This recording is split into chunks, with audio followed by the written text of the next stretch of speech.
everybody, it's Crappie Dan with a tip today about wiring your boat. I'm in the process of doing the 2024. One of the things I want to tell you about the wiring in your boat to check and look for and to improve it for the new electronics by PowerPole and Garmin and other companies. Make sure that the wiring is marine grade. Make sure it's of the right quality. You really want 8 gauge or below. 10 is just not enough for the new electronics we have and the new trolling motors. 8 gauge and below, and make sure you seal the wiring or have someone seal the wiring on the ends by using heat shrink material around the connector and the wire. Keep that water out, keep it from deteriorating from the moisture that we're around all the time. Check it out here at this picture.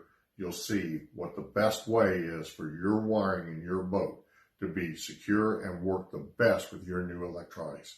That's Crappie Dan, and hope you have a good year.